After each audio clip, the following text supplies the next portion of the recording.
السلام علیکم ناظرین۔ کسی زمانے میں ایک بادشاہ تھا۔ وہ جب بھی شادی کرتا تو اس کے ہاں بیٹی پیدا ہوتی۔ وہ ہر مرتبہ یہی سوچ کر شادی کرتا تھا کہ اس مرتبہ لڑکا ہوگا۔ اس نے بہت سارے طبیبوں سے رابطہ بھی کیا اور ان کے مشورے بھی لیے، لیکن ہر بار لڑکی ہی پیدا ہوتی۔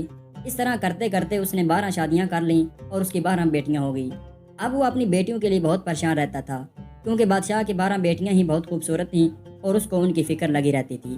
وہ ایک ہی کمرے میں سوتی تھیں اور رات کو بادشاہ خود باہر سے دروازہ بند کر دیتا تھا۔ بادشاہ کو ہر وقت یہی ڈر رہتا تھا کہ لڑکیوں کو کہیں کوئی تکلیف نہ پہنچ جائے، اس لیے وہ ہر رات دروازہ بند کر دیتا اور اگلی صبح سویرے کھول دیتا۔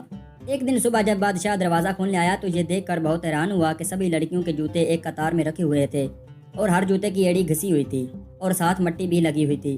بادشاہ سمجھ گیا کہ لڑکیاں ضرور رات کو کہیں گئی تھی، مگر لڑکیاں کیوں باہر گئی ہوں گی؟ یہ اس کی سمجھ میں نہ آیا۔ یہ سلسلہ کافی دن چلتا رہا اور بادشاہ پریشان رہنے لگا۔ اس نے لڑکیوں سے پوچھنا مناسب نہ سمجھا اور آخرکار مجبور ہو کر اس نے اعلان کیا کہ جو کوئی بھی معلوم کرے گا کہ شہزادیاں رات کو کہاں جاتی ہیں تو اس کی شادی اس کی مرضی کی شہزادی سے کر دی جائے گی جو اسے پسند ہوگی، مگر شرط یہ ہے کہ 3 دن کے اندر معلوم کر کے بتائے، ورنہ اس کو پھانسی دی جائے گی۔ کچھ دنوں کے بعد ایک شہزادہ آیا اور اپنے آپ کو اس کام کے لیے پیش کیا۔ بادشاہ نے اس کا استقبال بڑی دھوم دھام سے کیا اور اس کو کمرہ دکھا دیا۔ کمرے کے پاس ہی شہزادے کے سونے اور رہنے کا انتظام کیا گیا تاکہ نزدیک سے شہزادیوں کی نگرانی اچھی طرح کر سکے۔ رات کو شہزادیوں کے کمرے کا دروازہ کھلا چھوڑ دیا گیا تاکہ شہزادہ ان کے سونے جاگنے کو اچھی طرح دیکھ سکے، لیکن ابھی تھوڑی ہی رات گزری تھی کہ شہزادے کی آنکھوں میں نیند بھر آئی اور وہ بے خبر ہو کر سو گیا۔ شہزادیاں ہر رات کی طرح اسی رات بھی گھومنے چلی گئیں۔ جب صبح سویرے بادشاہ آیا تو اس نے دیکھا کہ لڑکیوں کی جوتوں پر گرد پڑی ہوئی تھی اور ایڑیاں بھی گھسی ہوئی تھی۔ بادشاہ نے شہزادے سے پوچھا کہ بتاؤ شہزادیاں رات کو کہاں گئی تھی، تو شہزادہ کوئی جواب نہ دے سکا۔ دوسری اور تیسری رات بھی شہزادیاں گھومنے گئیں اور شہزادہ ہر رات سویا رہتا تھا۔ آخرکار چوتھے دن شہزادے کو پھانسی دے دی گئی۔ اس کے بعد بہت سے شہزادے آئے، مگر کوئی بھی یہ معلوم نہ کر سکا کہ شہزادیاں رات کو کہاں جاتی تھیں اور کب جاتی تھیں۔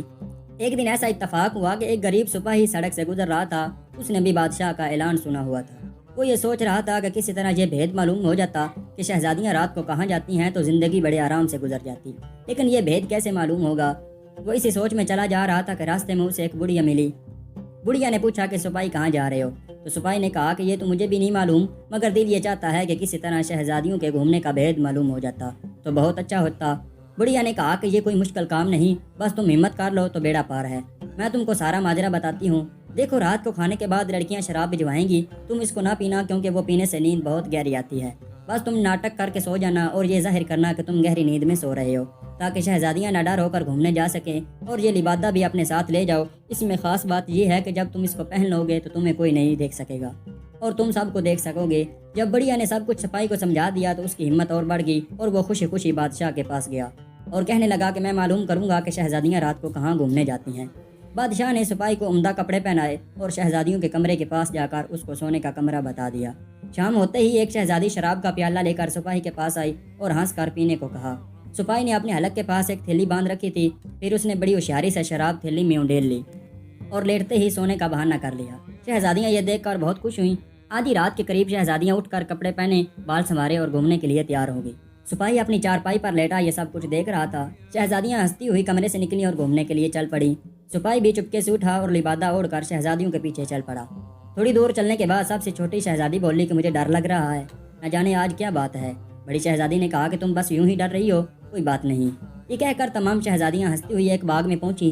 باغ کے تمام درخت نہایت خوبصورتی سے برابر لگے ہوئے تھے، پتیاں چاندی کی طرح سفید تھیں۔ سپاہی نے ایک درخت سے چھوٹی سی شاخ توڑ لی۔ شاخ توڑنے سے آواز پیدا ہوئی۔ چھوٹی شہزادی سہم گئی اور دوسری بہنوں سے کہنے لگی، کیا تم لوگوں نے یہ آواز نہیں سنی؟ آج ضرور کچھ نہ کچھ ہونے والا ہے، مجھے تو بہت ڈر لگ رہا ہے۔ بڑی شہزادی نے پھر ہنس کر اس کی بات کو ٹال دیا اور کہا کہ کچھ نہیں، بس تم کو کوئی وہم ہو گیا ہے۔ چلتے چلتے شہزادیاں ایک دوسرے باغ میں جا پہنچی جہاں درختوں کی پتیاں سنہرے رنگ کی تھیں۔ باغ کے بیچ میں ایک خوبصورت چبوترا بنا ہوا تھا۔ سب شہزادیاں اس پر بیٹھ گئیں۔ وہاں 12 پیالے شربت کے بھرے ہوئے رکھے تھے۔ ہر ایک شہزادی نے ایک ایک پیالہ پیا اور پھر آگے کی طرف چل پڑی۔ سپاہی نے یہاں سے بھی ایک ٹہنی توڑ لی اور ایک پیالہ اٹھا کر لبادے میں رکھ لیا۔ چھوٹی شہزادی شاخ ٹوٹنے کی آواز پر پھر ڈر گئی۔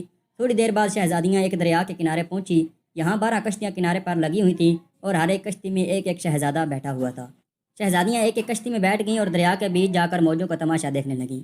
صبح ہونے سے پہلے شہزادیاں واپس آ کر اپنی چارپائی پر لیٹ گئیں۔ جب بادشاہ نے صبح کو شہزادیوں کے گھومنے کا حال سپاہی سے پوچھا تو سپاہی نے تفصیل سے تمام جگہوں کے بارے میں بتا دیا اور ثبوت کے طور پر درختوں کی پتیاں اور پیالیاں پیش کر دیں۔